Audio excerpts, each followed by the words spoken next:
Roger Williams University is hosting a crisis management seminar on May 3rd at their Providence campus. Crises, whether a natural disaster, cyber attack, or financial instability, can have severe repercussions if not handled properly. This is where crisis management plays a pivotal role. Join Roger Williams MBA students and expert speakers to learn how to prepare for the unexpected. The program is totally free and open to the public. You can register online at rwu.edu/events/crisis-management-symposium.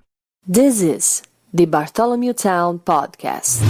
Well, good evening, everybody, and welcome into our Election Eve podcast here on the Bartholomew Town Podcast.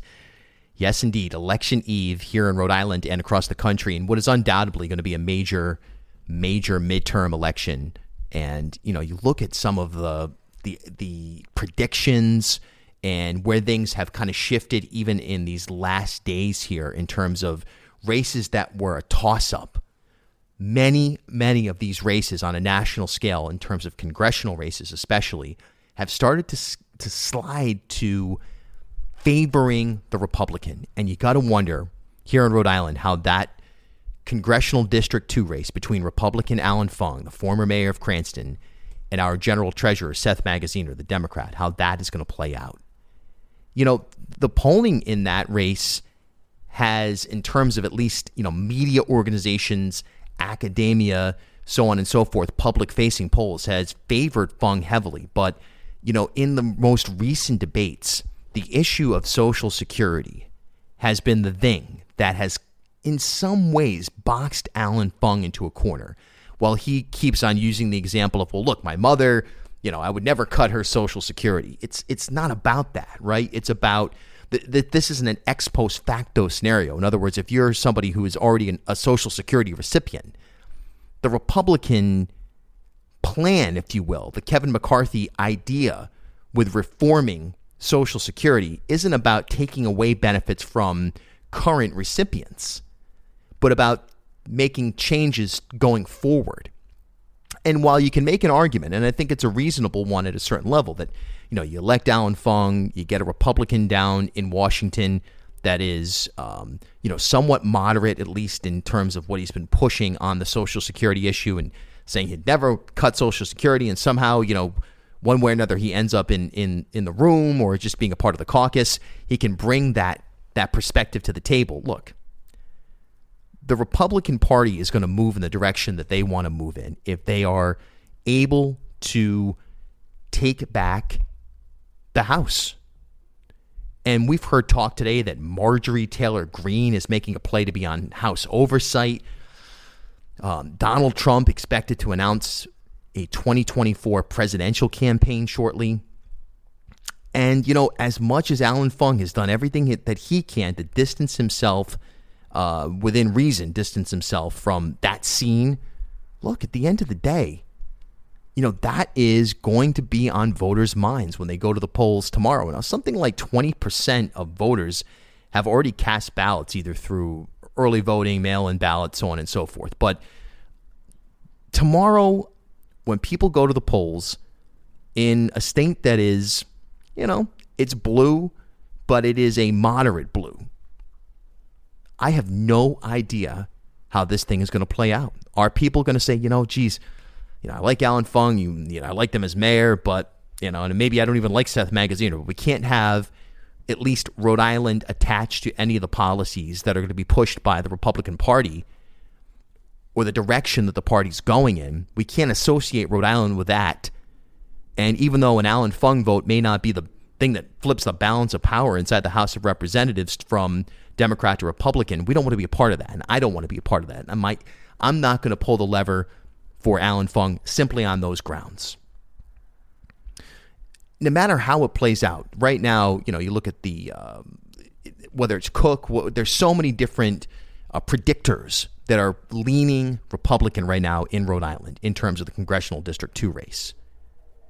But it's so difficult to say exactly what the psychology of the average voter that's going to turn up or has already cast a ballot is. What the issues that are critical to them most likely in addition to issues like abortion, guns, so on and so forth, it's going to be economy.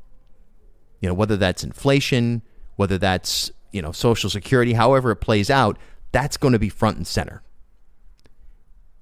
Both of the candidates have made a play on those grounds, especially here in the closing month with Seth Magaziner really quadrupling down on this Social Security question.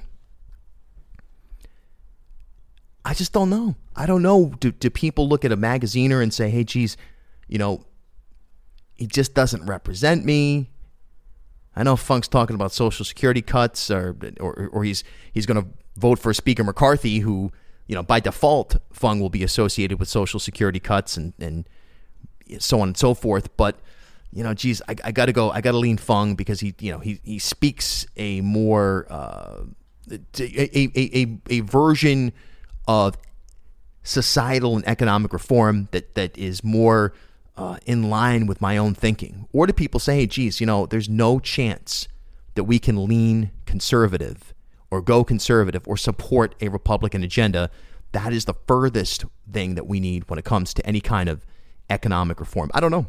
Both candidates have laid as much of the ground as they could possibly lay in these final months, I think, with one exception, and that would be something that I read in The Nation today, which is something that some of you have written to me about, the role of the Federal Reserve. Nobody's really been talking about that in all of this. And I wonder if that's too wonky or too outside of the day-to-day understanding that many of the low information voters have about politics to even be a factor. But look, it's going to come down to the economy, and it's going to come down to, at the end of the day, did Fung or did Magaziner sell that their plan, that their associates, that the direction that they want to see the country go better serves the short and long term of economic turnaround, so to speak? That's going to be the big question there. And we're going to be watching this race super closely, as with all the races, obviously. That's what we do. But, on a national scale, you'll see the results or the returns even on this Fung Magaziner Congressional District 2 Rhode Island race popping up. It is a national race. It is a part of a broad, likely flip of the House to red. Now, on the Senate side, no competitive Senate races here. Obviously, in Pennsylvania, many other places, that is not the case. And that is something to keep an eye on as well. And certainly something we will be doing throughout our coverage tomorrow here on Bartholomew Town, through all the social media, and on the radio on WPRO, which, by the way, will be on right after Providence College Friars basketball on the radio with live election night coverage. Myself, Jim Hummel, and the WPRO newsroom, along with the Boston Globe. We're doing a partnership on this that we're able to orchestrate. I'm really excited about that. So tune in tomorrow around 8:30 p.m. or so, when things really start to get interesting anyway, on the radio, WPRO. That's 99.7 FM, AM 630. But how about the governor's race? Today Kalis was out and about. She told Steve Klampkin from WPRO in an interview that the race is tied. Now, I don't know if that's based on optimism, if that's based on wishful thinking, if she's seeing internal polls. It's certainly not anything external. But look, Ashley Kalis has lobbed through a repeated effort the notion that Governor Dan McKee is corrupt. He's under FBI investigation. He's bad for small businesses, which, quite frankly, that is definitely not true. But that his vision for Rhode Island is ineffective, and that she can come in and whatever. She moved there a year ago or something like that. It doesn't matter. She's going to come in and she's going to clean things up. She's a fighter. She's an outsider.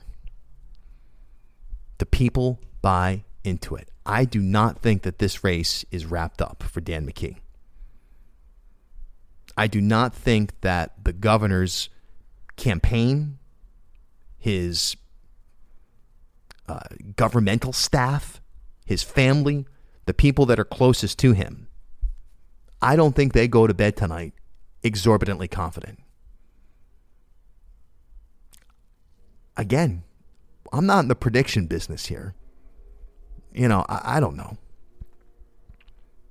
I don't know, but I do know that without question, Ashley Kalus goes into the election tomorrow with a reasonable shot at pulling off an amazing upset. And what would be just a stunning but attainable victory.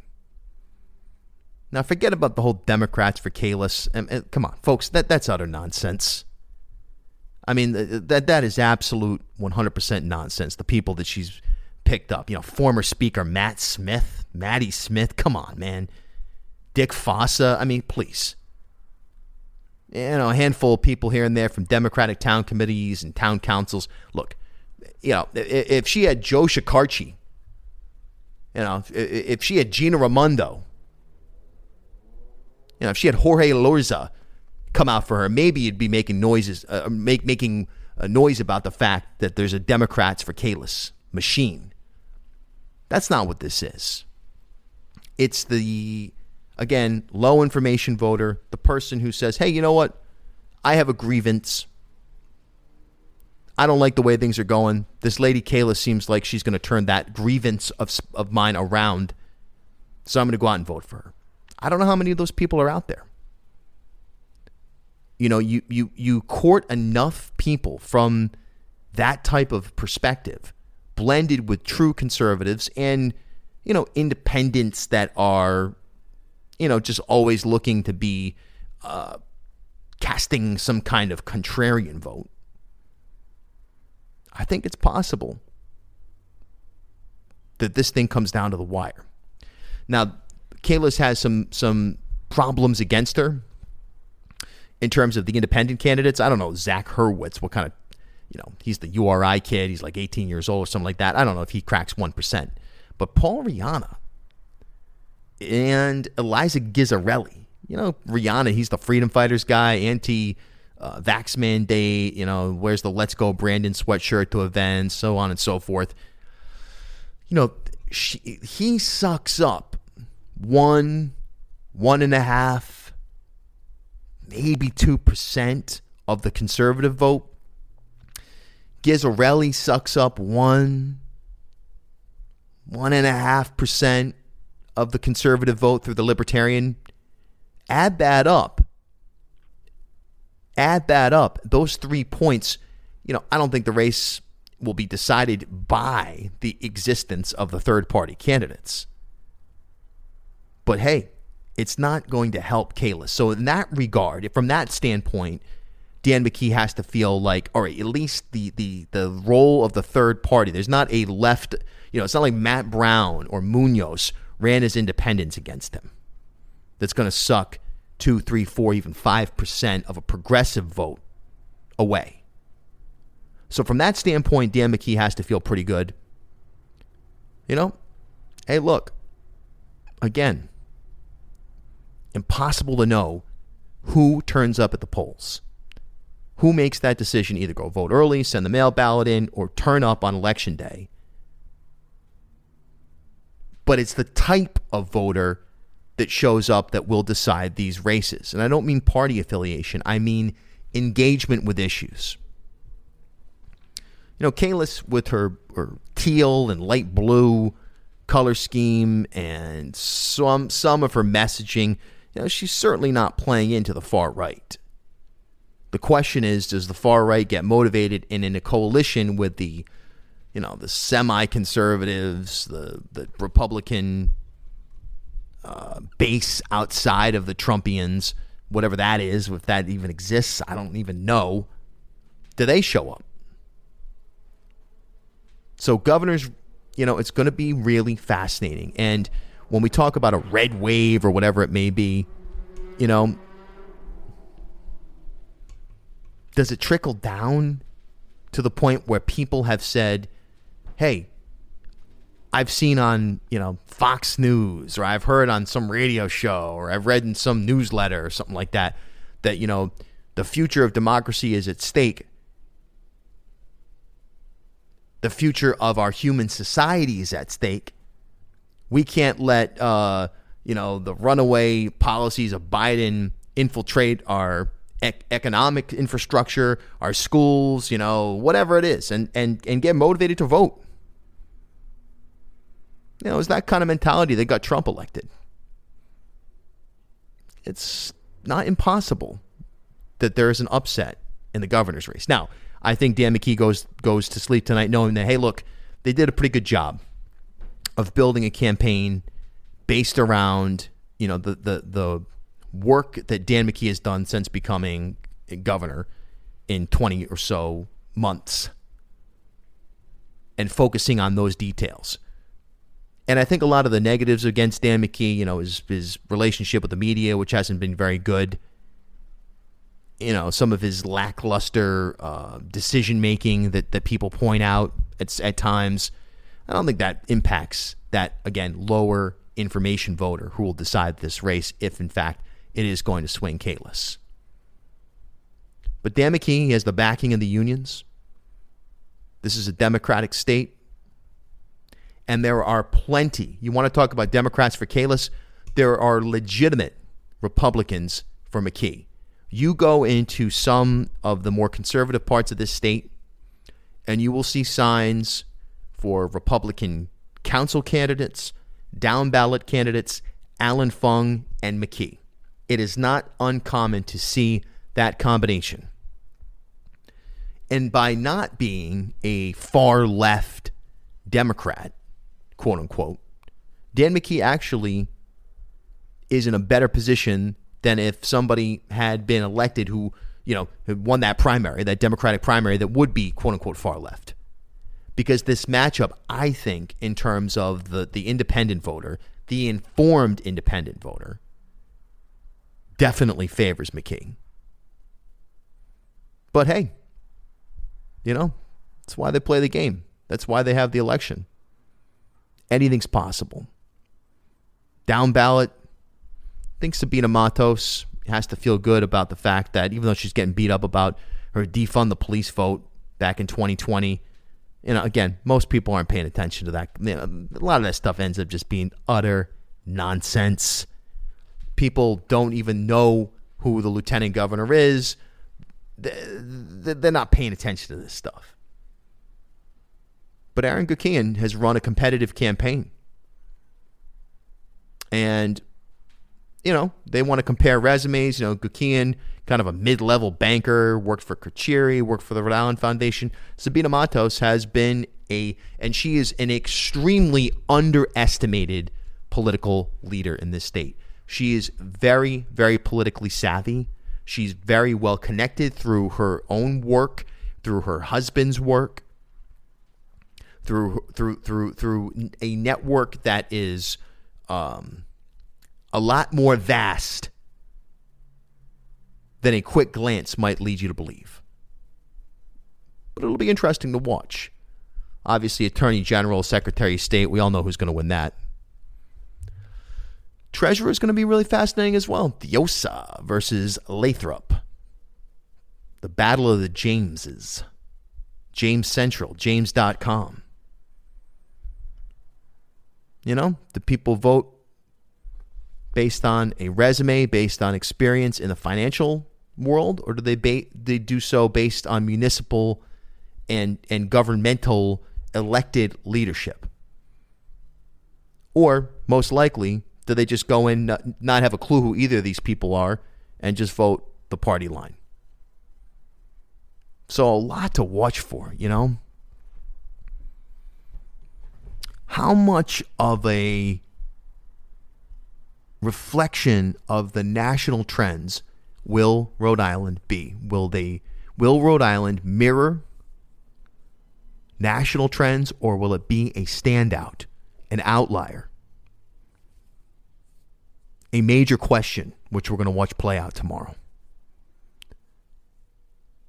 Is Rhode Island an outlier? Now, there's still a chance that the Democrats could control the House, and it's not a given.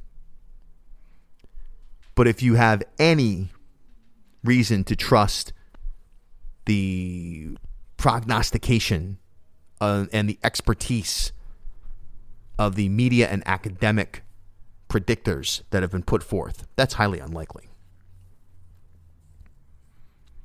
So that being a fundamental starting point, it leaves a very simple question. Will Rhode Island mirror the national trends, or will we be a significant outlier? Will we be swimming down the river or swimming up the river? That's the big question to watch for. All right, I'll be out and about tomorrow. You know what I do if you follow along. If you don't, well, Twitter, Instagram, Facebook, at Bill Bartholomew, TikTok, at Bill Bartholomew Official.